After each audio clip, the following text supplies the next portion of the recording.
Halo, nama saya Carlo Liberianto. Di sini saya membuka usaha kuliner di Kampung Kuliner Klaten tempatnya. Tapi usaha saya bootnya namanya ada Oyo Delis sama Carnivore.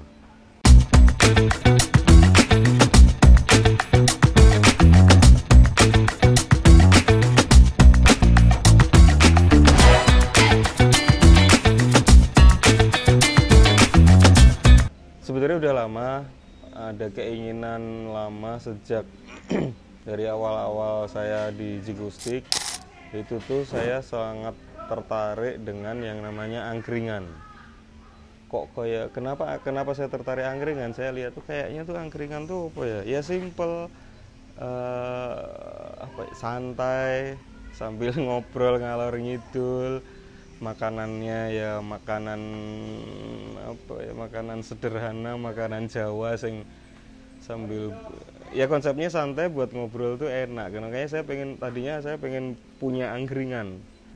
Awalnya saya dikasih tahu sama temen dokter di Jogja, kamu di Klaten kalau mau nyari menu steak yang rasanya kelas bintang 5, sausnya enak banget tapi harga Klaten, coba kamu ke Kampung Kuliner Klaten.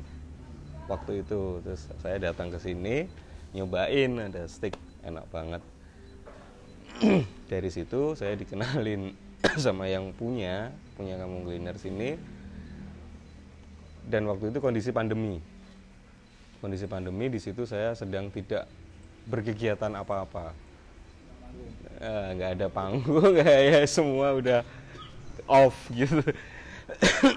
Off. Terus kenal sama yang punya tempat ini, terus ditawarin lah, nah gimana, apa mau nyoba buka kuliner di sini.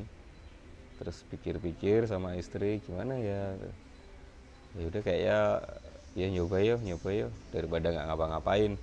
Ya wes, terus waktu itu nyoba buka satu booth kecil di sini. Itu bener-bener saya jualan sendiri, buka jam 12 siang, tutup jam 9 malam. Itu dari jam 12 siang.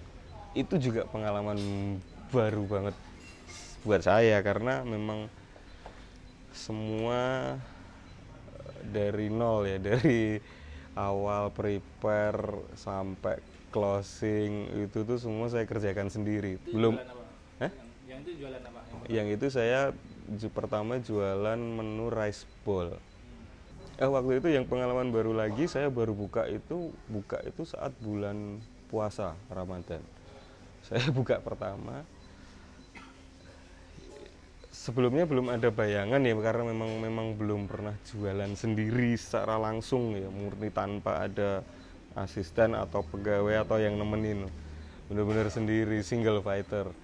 Kadang istri saya siang atau malam kesini sama anak saya, waktu itu masih bayi kan, jadi memang anak saya sama istri saya kadang pulang. Jadi yang bikin kaget itu saat jam buka puasa itu, bahasa Jawanya gini, gemeruduk. Kan rata-rata kalau buka puasa tuh jarang yang cuman 1 orang, 2 orang, pasti datangnya tuh family, satu keluarga, rame-rame, menunya banyak dan sendirian. Dan gini, rata-rata akhirnya mereka kan saat buka itu ya maaf, maksudnya mintanya tuh bisa dibilang kan mintanya bareng kan, nomor 1 semua lah, maksudnya istilahnya seperti itu ya, bareng semua. Iya Bu, sebentar jadi kemerungsung, biayaan kemerungsung, bingung, waduh. Terus masih saya misalkan lagi goreng, lagi nyiapin, ada yang datang pesen, sempet lali Mas. Waduh, iki mau sing ndi ya? Iki mau sing nomor lah itu masih. Ceria itu di sini kamu sering ada tapi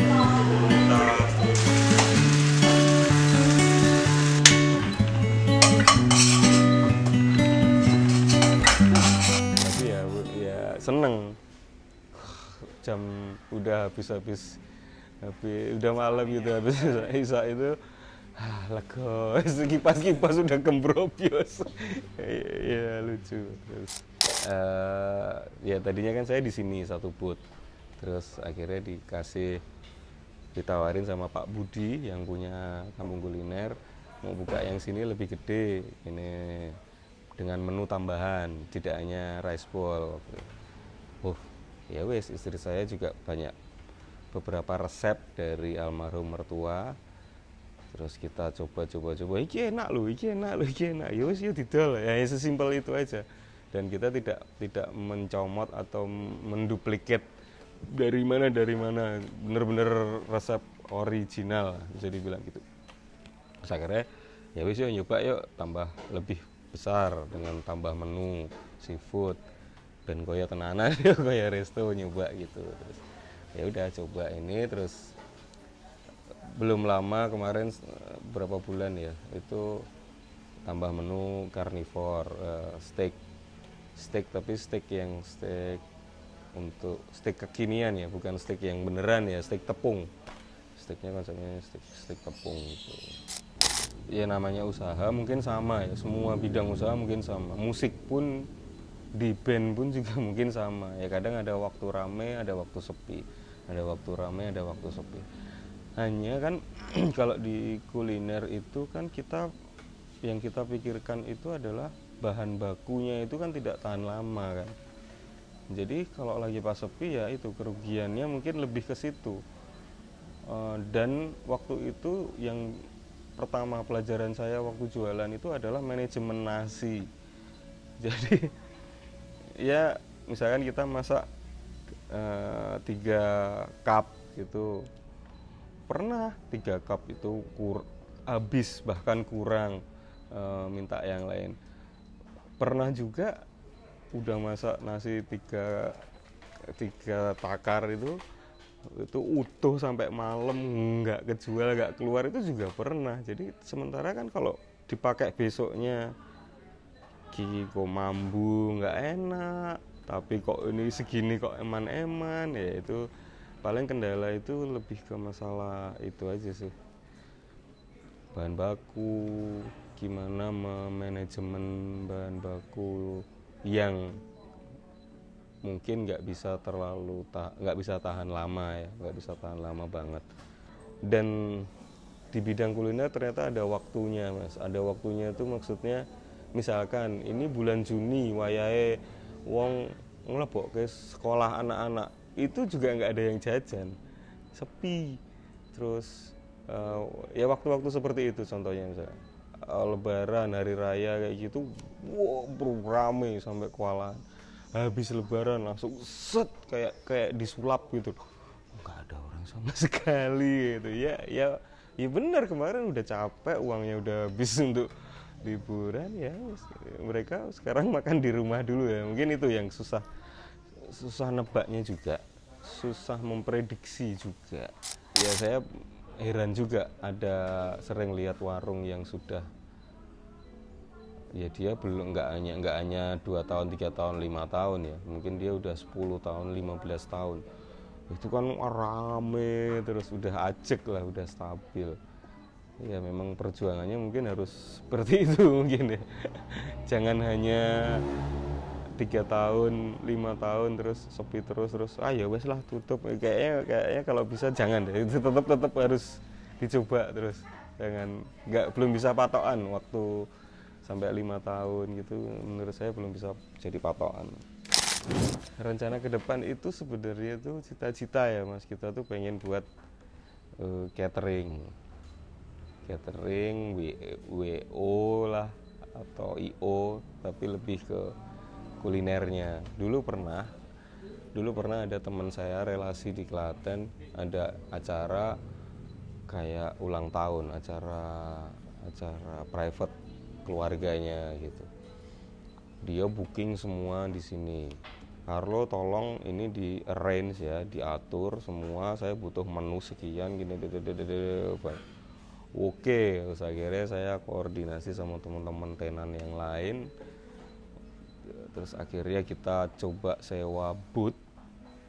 Jadi udah kayak catering beneran waktu itu. Saya seneng, teman-teman juga seneng. Jadi ada kebutuhan berapa menu, banyak banget waktu itu. Jadi saya bagi kok, kamu ini sekian menu, sekian menu, ayo kita berangkat bareng, garap bareng. Itu yang menyenangkan, itu pernah itu.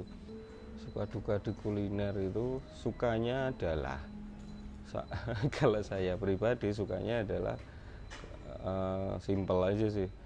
Kalau lagi nggak punya uang, kita bisa ngikut makan, itu tetap bisa makan gitu kan. Wah, aku pesen iki, gawe sego goreng, gawe iki, tetap bisa makan, tetap kenyang. Sukanya itu, dukanya ya itu paling ya masih PR sih sebenarnya. Saya tuh masih penasaran kuliner itu caranya untuk bisa eksis, tetap stabil, tetap itu tuh gimana gitu. Sementara tantangannya juga adalah masalah konsistensi rasa. Kan kadang kita pernah misalkan makan di warung A, enak banget. Terus yang kedua ke situ, loh kok ora kaya wingi ya. Kan sering mesti kayak gitu. Lah itu sebenarnya kan itu bahaya. Menjaga itu yang susah. Karena memang tidak dipungkiri, setelah saya mengalami sendiri, saya berjualan dan memasak dan menyajikan, itu tuh tidak beda dengan saat saya main musik. Karena yang namanya koki, chef itu kalau lagi moodnya nggak enak atau lagi hatinya nggak enak apa itu, masakannya juga beda loh. Bisa beda, bisa nggak enak juga. Nah itu kurang lebih sama kayak main musik juga, karena main musik juga pakai rasa, pakai hati. Kalau lagi nggak enak ya nggak dapet juga.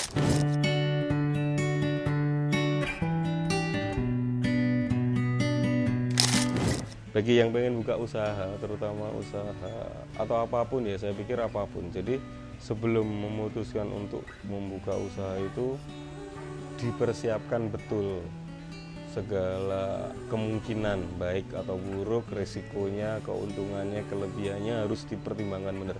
Soalnya di sini pun banyak teman-teman juga nyobain buka baru sebulan, 3 bulan, bahkan ada yang baru seminggu tuh tiba-tiba udah nggak lanjut lagi gitu, karena kaget kok kayak gini ternyata setelah mengalami. Karena memang ya namanya pengalaman itu mahal sekali, itu betul, itu benar, pengalaman itu pelajaran yang berharga dan mahal. Karena kadang kita udah memperkirakan di pikiran gini-gini, setelah di lapangan itu bisa beda banget. Nah itu dipersiapkan benar, mentalnya juga dipersiapkan, jadi harus kuat, semangat, jangan gampang ngelokro, jangan gampang baper atau capek, jangan ngeluh-ngeluh deh. Hidup itu capek tapi bahagia, harus kita nikmati. Jadi itu tetap semangat, intinya harus, kalau buka usaha itu resepnya tuh harus kuat, bakoh. Bakoh.